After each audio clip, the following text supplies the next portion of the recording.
നിയമസഭയിൽ ശബരിമല സ്വർണ്ണക്കൊള്ളയുമായി ബന്ധപ്പെട്ട് പ്രതിപക്ഷവും ഭരണപക്ഷവും ഒരുപോലെ പ്രതിഷേധിച്ച ദിവസമായിരുന്നു. സാധാരണ സഭ സ്തംഭിപ്പിച്ച് സമരം ചെയ്ത ശേഷം പുറത്തിറങ്ങി മാധ്യമങ്ങളോട് സംസാരിക്കാറുള്ളത് പ്രതിപക്ഷമാണ്.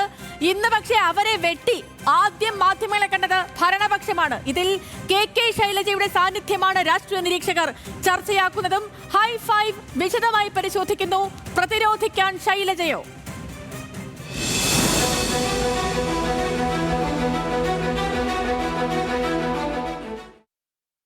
ക്ഷേത്രത്തിലേക്ക് വരുന്ന ഭക്തജനങ്ങളുടെ സമ്പത്ത്, സ്വത്ത്, പണം, സ്വർണം അതൊന്നും മോഷ്ടിച്ചു കൊണ്ടുപോകാനുള്ളതല്ല. അത് സംരക്ഷിക്കുന്നതിനാണ് ഗവൺമെൻറ്. അതുകൊണ്ട് തന്നെ ഈ ഗവൺമെൻറ് കോടതി നിർദ്ദേശപ്രകാരമുള്ള അന്വേഷണം അംഗീകരിക്കുകയും ആ അന്വേഷണത്തിൻ്റെ അടിസ്ഥാനത്തിൽ അവിടെ ആരൊക്കെ ഇതിനകത്ത് ഇൻവോൾവ് ആണോ അവരൊക്കെ ശിക്ഷിക്കപ്പെടണമെന്നാണ് കരുതിയത്. പക്ഷെ ഓർമ്മിക്കുക, പോറ്റിയെ കയറ്റിയത് ഇടതുപക്ഷമല്ല, പോറ്റിയെ ജയിലിൽ കയറ്റിയത് ഇടതുപക്ഷമാണ്. അത് മറച്ചു വെച്ചുകൊണ്ട് ഇടതുപക്ഷത്തെ ഈ ശബരിമല പ്രശ്നം വെച്ച് ജനങ്ങളുടെ ഇടയിൽ തെറ്റിദ്ധാരണ ഉണ്ടാക്കാൻ ശ്രമിച്ചാൽ അത് വിലപ്പോവില്ല. നോക്കൂ പ്രിയപ്പെട്ട പ്രേക്ഷകരെ, മാധ്യമങ്ങളോട് സംസാരിക്കാൻ കെ ശൈലജയെ നിയോഗിച്ചതിനെ CPIMന്റെ തിരഞ്ഞെടുപ്പ് സ്ട്രാറ്റജിയെയാണ് രാഷ്ട്രീയ നിരീക്ഷകർ കണക്കാക്കുന്നത്.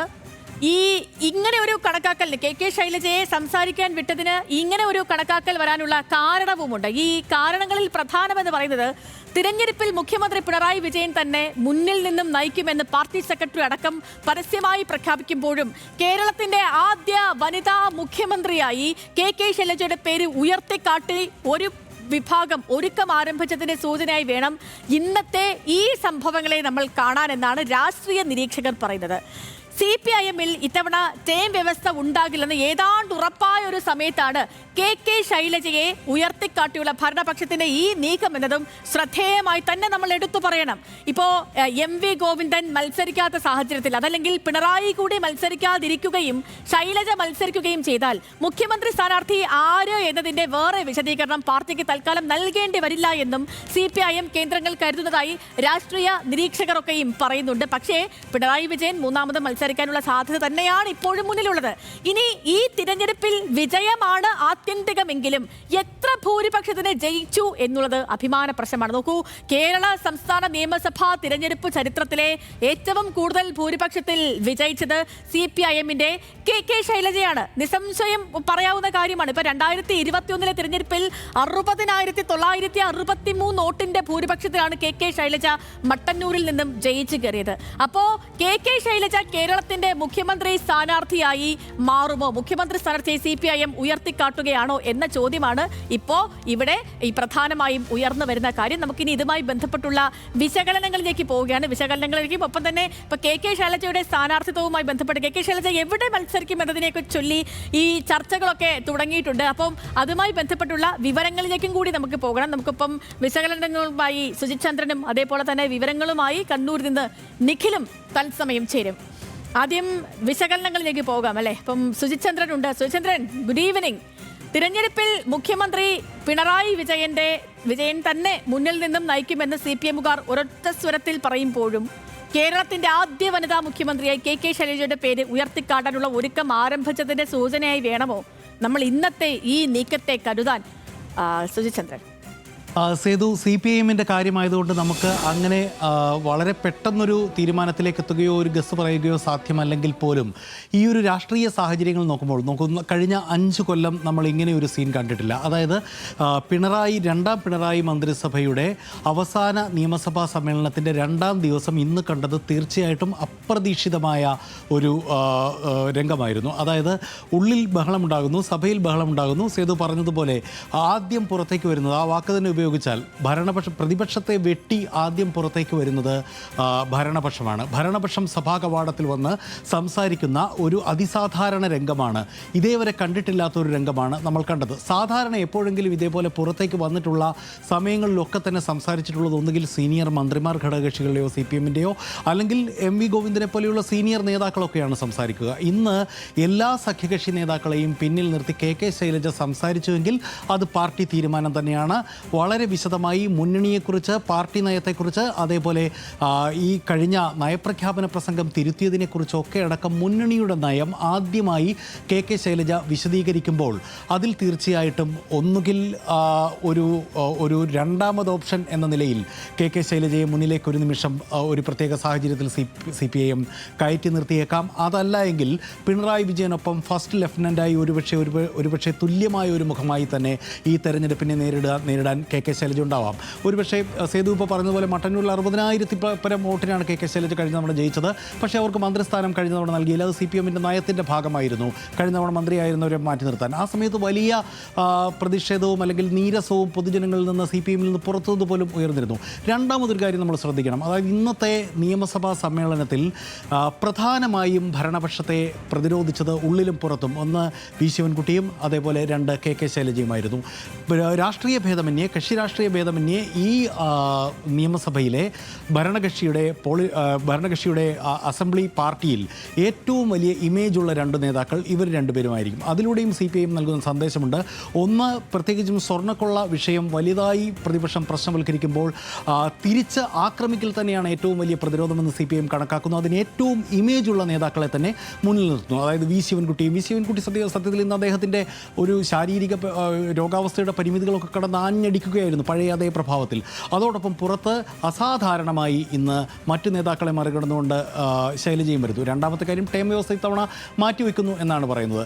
ഇപ്പോൾ MA ബേബി ആണെങ്കിലും അതേപോലെ ഗോവിന്ദ മാഷ് ആണെങ്കിലും പലതവണ പറഞ്ഞിട്ടുണ്ട് ഈ തെരഞ്ഞെടുപ്പിനെ നയിക്കുക ധർമ്മടത്ത് നിന്ന് മത്സരിക്കുന്ന പിണറായി വിജയൻ തന്നെയായിരിക്കും, മൂന്നാം തവണയും ക്യാപ്റ്റൻ പിണറായി വിജയൻ തന്നെ ആയിരിക്കുമെന്ന് പറയുമ്പോഴും ഒരു മുഖം, അതായത് ഗൗരിയമ്മയ്ക്കും സുശീല ഗോപാലിനും ശേഷം ആ രണ്ട് ഘട്ടവും അവർക്ക് മുഖ്യമന്ത്രി ആകാൻ പറ്റിയില്ലെങ്കിൽ അവരെ മുൻനിർത്തി CPIM തെരഞ്ഞെടുപ്പിനെ നേരിട്ട ചരിത്രമുണ്ട് കേരളത്തിൽ.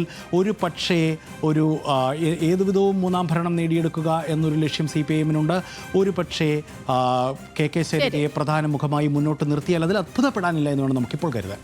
ഓക്കെ, ഇനിയിപ്പോൾ നമുക്ക് ഇതുമായി ബന്ധപ്പെട്ടുള്ള വിവരങ്ങളിലേക്ക് പോകാം. കാരണം ഞാനിപ്പോൾ തുടക്കത്തിൽ പറഞ്ഞതുപോലെ തന്നെ ഈ തിരഞ്ഞെടുപ്പ് കാലമാണ്. പലയിടത്തും പലരുടെയും പേരുകളൊക്കെ ഉയർത്തി കേൾക്കുന്നു. നമുക്കറിയാം CPIMനെയൊക്കെ സംബന്ധിച്ചിടത്തോളം പാർട്ടി സെക്രട്ടറി വന്നിരുന്ന് വിശദീകരിക്കും, വന്ന് സ്ഥാനാർത്ഥി പട്ടിക പുറത്തുവിടും, അതാണ് രീതി. പക്ഷേ എങ്കിലും ഇപ്പോൾ അഭ്യൂഹങ്ങളൊക്കെ പരക്കുന്ന ഘട്ടമാണ്. പല നേതാക്കളുടെയും പേരുകൾ ഉയർത്തി കേൾക്കുന്നു. അതിൽ ഏറ്റവും പ്രധാനം ഇപ്പോൾ ശ്രീചന്ദ്രൻ പറഞ്ഞ് അവസാനിപ്പിച്ചതുപോലെ നമ്മൾ ചർച്ച ചെയ്യുന്നത് പോലെ കെ ശൈലജയുടെ പേരാണ് സ്വാഭാവികമായിട്ടും ഉയർന്നു കേൾക്കുക. അത്രയേറെ പിന്തുണയുള്ളൊരു നേതാവാണ്. CPIMന്റെ ഒരു മുഖമായി തന്നെ ഉയർന്നു കേൾക്കുന്ന പേര് കൂടിയാണ് ശൈലജ ടീച്ചറിനുടേത്. അപ്പോൾ നമുക്ക് കൂടുതൽ കാര്യങ്ങൾ നിഖിലിനോട് ചോദിക്കാം. നിഖിലേ, ഗുഡ് ഈവനിങ്.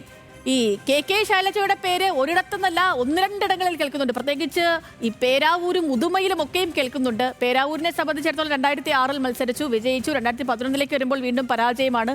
അപ്പോൾ എങ്ങനെയാണ് ഈ ചർച്ചകൾ പോകുന്നത്? ഈ കെ ശൈലജ ടീച്ചർ മട്ടന്നൂരിൽ തന്നെ ഈ നിൽക്കാനുള്ള സാധ്യതയാണോ, അതോ ഇപ്പോൾ കോൺഗ്രസിനെ സംബന്ധിച്ചിടത്തോളം പാർട്ടിയുടെ ഏറ്റവും സമുന്നതനായ നേതാവ്, ഏറ്റവും ഉയർന്ന നേതാവാണ്, ആ നേതാവിൻ്റെ മണ്ഡലമാണ് പേരാവൂർ, അവിടെ എത്തി കോൺഗ്രസ് നേതാവിനെ തറപറ്റിക്കാൻ CPIM കെ ശൈലജയെ പേരാവൂരിൽ ഇറക്കുമോ? എന്താ മനസ്സിലാകുന്ന കാര്യങ്ങൾ?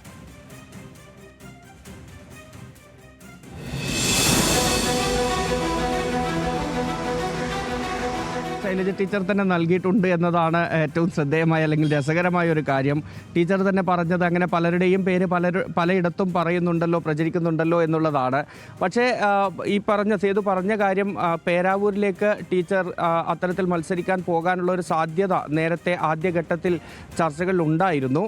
കാരണം സണ്ണി ജോസഫിനെതിരെ ടീച്ചറെ മത്സരിപ്പിക്കുക, ആ മണ്ഡലം തിരിച്ചു പിടിക്കുക എന്നുള്ളതായിരുന്നു. കാരണം കഴിഞ്ഞ തെരഞ്ഞെടുപ്പിൽ സക്കീർ ഹുസൈൻ എന്ന് പറയുന്ന യുവ നേതാവിനെ കളത്തിലിറക്കി 3000 വോട്ടിൻ്റെ ഒരു ഭൂരിപക്ഷത്തിലേക്ക് ആ മണ്ഡലം കൊണ്ടുവരാൻ സാധിച്ചിട്ടുണ്ടായിരുന്നു LDFന്. അപ്പോൾ സ്വാഭാവികമായും ശൈലജ ടീച്ചർ അവിടേക്ക് പോവുകയാണ് എങ്കിൽ ആ മണ്ഡലം തിരിച്ചു പിടിക്കാം എന്നുള്ളത് CPIMൻ്റെ ഒരു ആഗ്രഹമാണ്, പ്രതീക്ഷയാണ്, അതൊരു വിശ്വാസവുമാണ്. പക്ഷേ ഈ പറയുന്ന പുതിയ രീതിയിൽ വന്നുകൊണ്ടിരിക്കുന്ന ഈ ചർച്ചകളുടെ സാഹചര്യമുണ്ട്. അതായത് ഒരു മുഖമായി LDFൻ്റെ ഈ നിയമസഭാ തെരഞ്ഞെടുപ്പിനെ നേരിടുമ്പോൾ അതിൻ്റെ നായകത്വത്തിൽ നിൽക്കുന്ന മുഖമായി ശൈലജ ടീച്ചറെ ഉയർത്തിക്കാണിക്കുകയാണ് എങ്കിൽ ടീച്ചർ മട്ടന്നൂരിൽ തന്നെ മത്സരിക്കാനുള്ള സാധ്യതയാണ്. അതിനപ്പുറത്തേക്ക് മറ്റൊരു മണ്ഡലം പരിഗണനയിൽ വരാതിരിക്കാനുള്ള സാധ്യത തന്നെയാണ് ഈ ഘട്ടത്തിൽ കാണേണ്ടത്. മാത്രമല്ല, നമുക്ക് മനസ്സിലാക്കുന്നതനുസരിച്ച് നിയമസഭാ തെരഞ്ഞെടുപ്പിൽ മത്സരിക്കുന്നുണ്ടെങ്കിൽ അത് മട്ടന്നൂരിൽ എന്ന ഒരു നിലപാട് ടീച്ചർക്കും ഉണ്ട് എന്നതാണ് നമ്മൾ മനസ്സിലാക്കുന്നത്. പേരാവൂരിൽ പോയി മത്സരിക്കാൻ തൽക്കാലം ടീച്ചർ അങ്ങനെ ഒരു താല്പര്യം പ്രകടിപ്പിക്കുന്നില്ല എന്നുള്ളതാണ് നമുക്ക് മനസ്സിലാക്കാൻ കഴിയുന്നത്. ഈ പറഞ്ഞതുപോലെ പാർട്ടി CPIM ആണ് എന്നതുകൊണ്ട് തന്നെ അക്കാര്യത്തിൽ പാർട്ടിയുടേതായിരിക്കും തീരുമാനം. പാർട്ടി പേരാവൂരിലാണ് പറയുന്നതെങ്കിൽ അവിടെ തന്നെ മത്സരിക്കേണ്ടി വരും. അത് തീരുമാനം അത്തരത്തിൽ പാർട്ടി ഒരു തീരുമാനമെടുത്താൽ അത് അംഗീകരിക്കുന്ന ആളാണ് കെ ശൈലജ എന്നതും നമുക്ക് അവരുടെ രാഷ്ട്രീയ പ്രവർത്തന രീതിയൊക്കെ വെച്ച് നോക്കിയാൽ മനസ്സിലാവുന്നതുമാണ്. പക്ഷേ നിലവിലെ ഒരു സാഹചര്യത്തിൽ നമുക്ക് മനസ്സിലാക്കുന്നതനുസരിച്ച് മട്ടന്നൂർ ഏറ്റവും സുരക്ഷിതമായ മണ്ഡലമാണ്. അവിടെ നിന്ന് കെ ശൈലജ ടീച്ചർ മാറി മത്സരിക്കാനുള്ള സാധ്യത വളരെ കുറവാണ് എന്നതാണ് നമ്മൾ മനസ്സിലാക്കുന്നത്. മത്സരിക്കുന്നുണ്ടെങ്കിൽ അത് മട്ടന്നൂരിലായിരിക്കും. ഈ പറഞ്ഞ ഘടകം കൂടി ഉണ്ട്. 60,983 എന്ന് പറയുന്ന വലിയ ഭൂരിപക്ഷം, സംസ്ഥാനത്തെ തന്നെ ഏറ്റവും വലിയ ഭൂരിപക്ഷത്തിലാണ് മട്ടന്നൂരിൽ നിന്ന് ടീച്ചർ വിജയിച്ചത്. അന്നുണ്ടായിരുന്ന അല്ലെങ്കിൽ അതിനേക്കാൾ കൂടുതൽ ജനപ്രീതിയിലേക്ക് ടീച്ചർ എത്തുന്ന ഒരു സാഹചര്യമുണ്ട്. ഈ ലോക്സഭാ തെരഞ്ഞെടുപ്പിൻ്റെ ഫലമൊക്കെ നമ്മൾ പല ഘട്ടങ്ങളിൽ പറഞ്ഞു പോകുമെങ്കിലും കെ ശൈലജ എന്ന് പറയുന്നത് ഇപ്പോഴും കേരള രാഷ്ട്രീയത്തിൽ ടീച്ചറുടേതായ ആ ഒരു കരിഷ്മയുണ്ട്, അത് നിലനിർത്തുന്നുണ്ട്. അത് ഉപയോഗപ്പെടുത്താൻ LDF അപ്പൊ ചർച്ചകൾ പല വഴിക്ക് പുരോഗമിക്കുന്നുണ്ട്. നമുക്ക് നോക്കാം എങ്ങനെയാണ് കാര്യങ്ങൾ എത്തിച്ചേർന്നത്. വിവരങ്ങളും വിശകലനങ്ങളും നടത്തുകയായിരുന്നു ഇവിടെ സുജിത് ചന്ദ്രനും നിഖിലും. Thank you guys. ഓക്കെ.